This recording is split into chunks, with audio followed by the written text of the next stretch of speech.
So, this is Tor McTavish, and this is the final game capture of my honours project, Uncertain Game.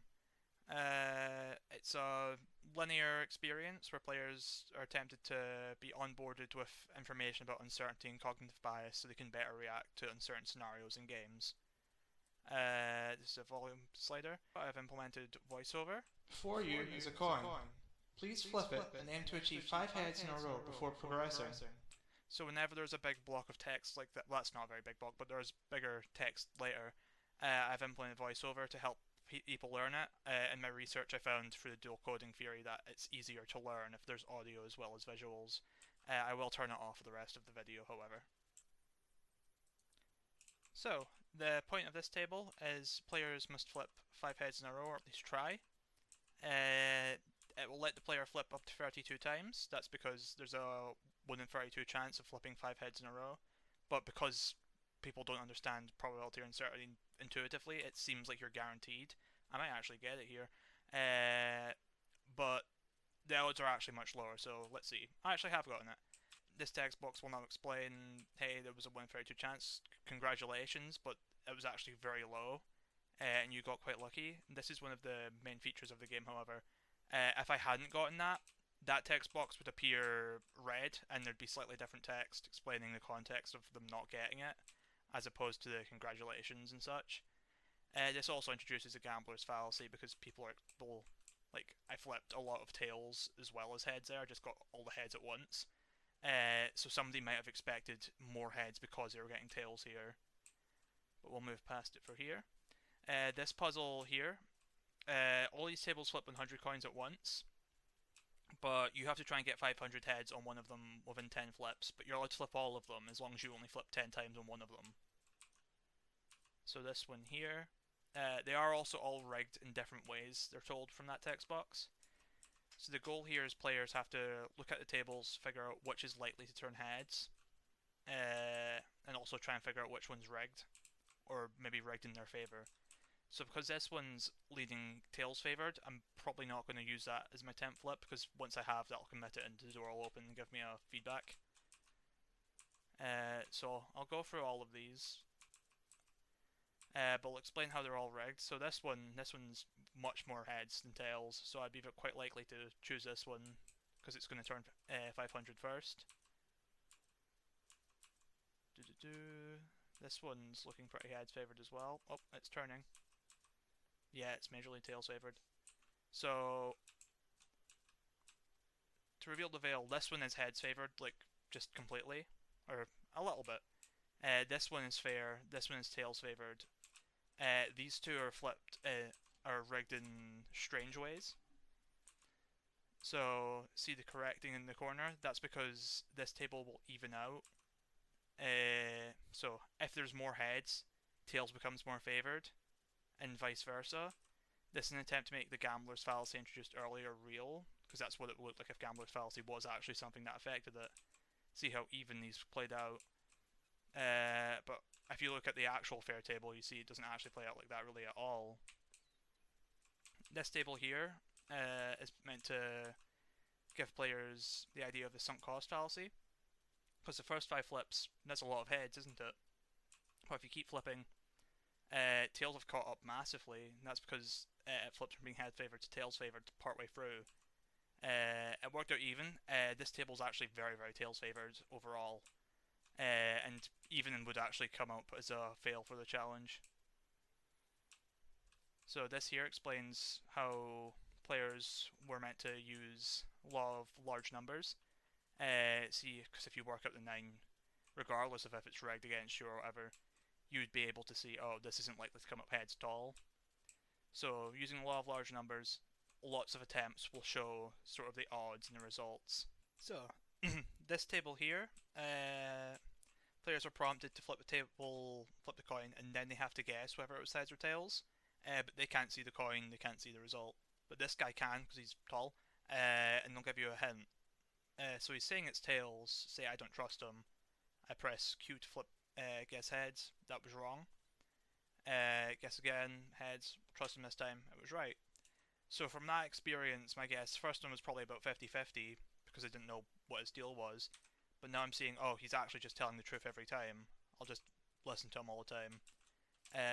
My personal odds have shifted from being 50-50 to 100 to 0 because this guy's always telling me the truth. This one here, similar situation, he tells me tales. I'll listen to him like the last guy. Oh, nope, he's lying both times. So I'll just start contradicting him now.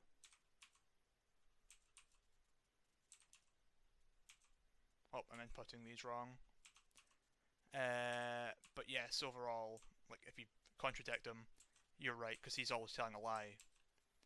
Again, your odds went from 50-50, although you might have thought he's telling the truth again. The point is, your like personal odds shift a lot based on how much you're taking from this guy and how much you've figured him out. This just teaches that relative probability is relative, and it's personal to yourself, because their probability was always 100% for the right answer because they're looking at the coin. Him being wrong is just because he's lying to you. This table here is to subvert that, however. Players in testing thought that this guy was just going to be random. That just felt narratively progression. But the truth is, he'll tell 2 truths and then 1 lie. It's, from my perspective, because I know, because I made it, it's easy to see through, but this is an attempt to like throw a little bit trickier to recognize compared to the other ones. And players, since they're predisposed to thinking he's going to be random, see, oh, I can't always follow the same thing, I'm getting some wrong. They might start off listening to him and then get a lie wrong with the lie, or just think he's lying from the beginning, and then default to he's random. But in reality, that's a confirmation bias. They're working on very little knowledge, that's little of the knowledge that is available to them, and deciding that he's random. So this puzzle is here to like advise against that, and the confirmation bias will come up again later. Next is the Monty Hall problem. So the Monty Hall problem is kind of a classic game of probability introduced from a game show. Players are presented with 3 doors.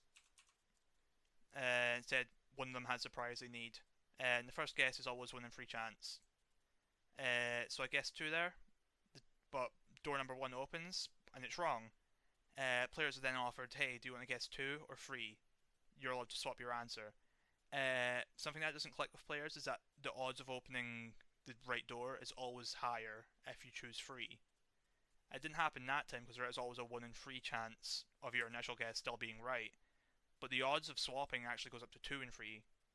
So I'll try again. Oh, that's actually very unlikely. Yep, worked that time. So if I repeated that like 50 times, swapping would come up like far more likely to win. A failing of this is it's hard to explain that in very little words, so this text block is massive. Again, this is teaching relative probability.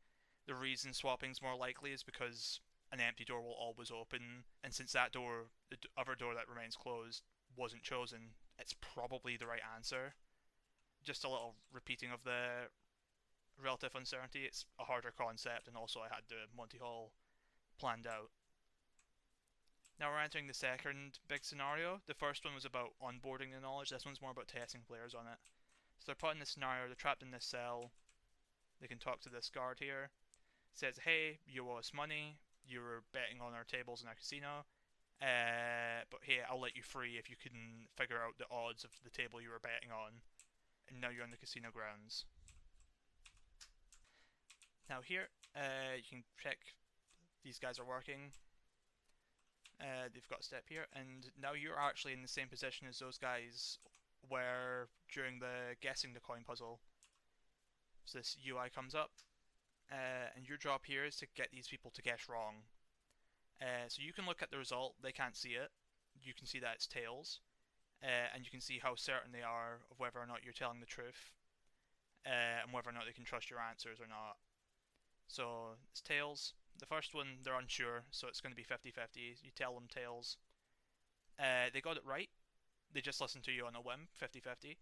But now they're certain that you're telling the truth. So next time you tell the truth, they will listen. But if you tell them a lie now because they're certain that you're telling the truth, they'll get it wrong. Your goal is to get 5 of these red.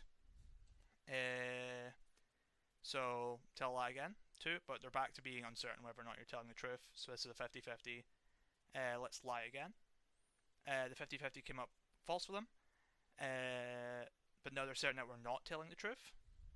So if we lie again, they'll get it right because they're contradicting us like you did in the last puzzle.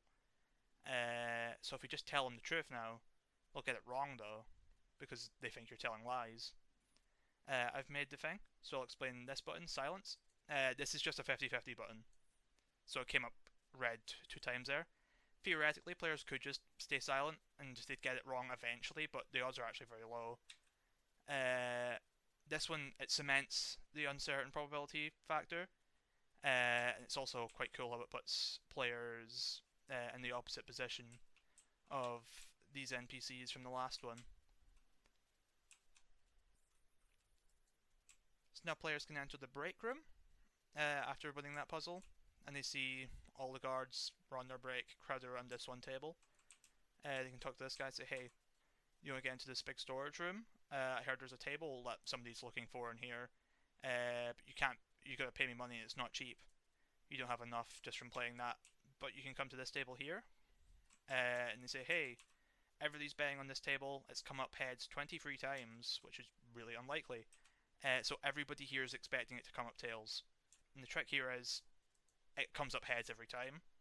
It's not because it's rigged or anything, it's just, that's how it plays out. Narratively, this is to get players to, since it came up 23 times, they think it's going to be tails, so do these people. Work against that, working against the gambler's fallacy. Because every independent flip is a 50-50, there's just as much odds it'll be a 29th flip heads than there will be a tails between that.